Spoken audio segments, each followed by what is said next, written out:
How should men feel about their bodies? It's a tough question. A couple of generations ago, body image was a women's issue. You walk down the aisle at the grocery store and all the women's magazines are telling them how to get skinny fast and lose 40 pounds in 2 weeks and how to tone and lift and tan. But now, it's not just a women's issue, it's a men's issue.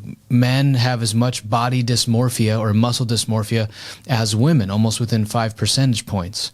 And so this thing that used to be a women's issue is now also a men's issue. And so the question of how should men feel about their bodies?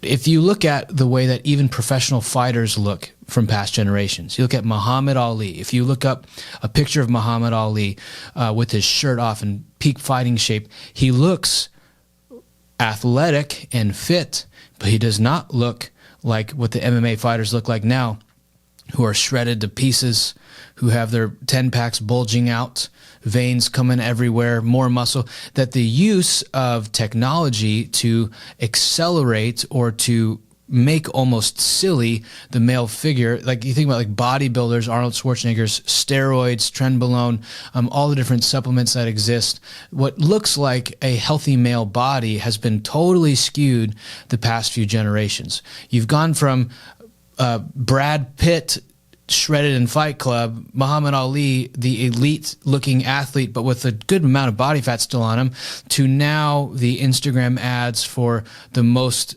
chemically imbalanced, testosterone-fueled, injected men who are like that. We begin to feel it's normal. And so our spectrum of what is normal and what is healthy is radically skewed by medical technology, Photoshop, editing, the algorithms that feed us the very end of the bell curve and try to make us convinced that it's normal. And so a bunch of men, especially young men, are super insecure about how much muscle they have, about how lean they are and things like that. And so the question, men look in the mirror and don't like what they see.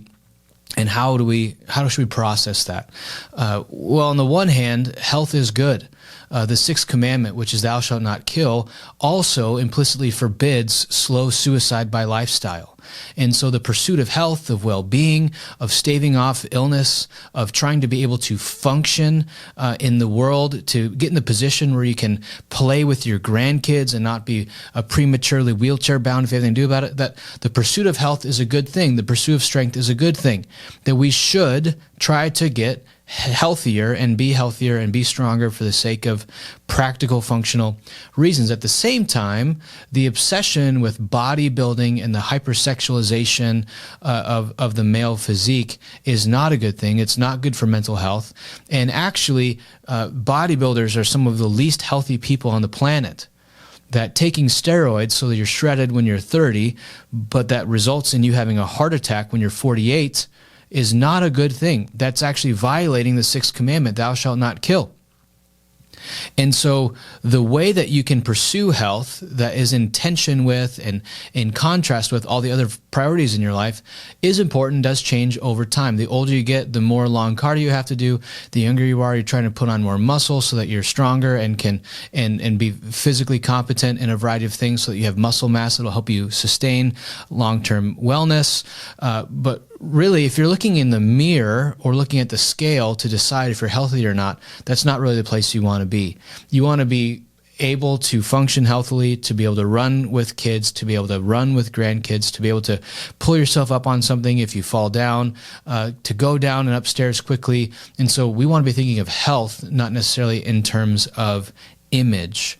And so body image is a bit of a trap because once you kind of go down that rabbit hole, you're never really happy, never really satisfied. Some of my really close friends are bodybuilders, and you go to a show and you get super lean and you weigh and measure your food for months on end, and the show happens and the next day you eat like a crazy person because you've been softly starving yourself for a long time, and then your body fat goes towards a reasonable position and then you go like, oh, now I feel fat, even though that person is still leaner and more visually appealing than the vast majority of people. And so this body dysmorphia, eating disorders, are men's issues, not just women's issues. And if you're trapped in this cycle of bodily self-hatred, what's best to do is to reorient yourself to think about health in the long term, fitness in the long term.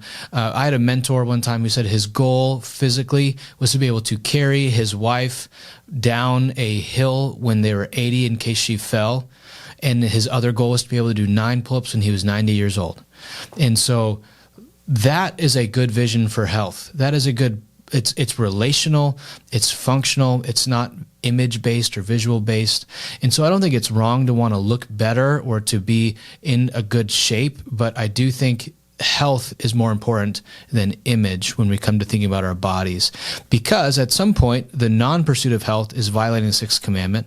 And at a different point, the hyper pursuit of looking good is also a violation of the 6th commandment. And you end up committing suicide by lifestyle if you're hyper into fitness or if you're totally neglecting your fitness.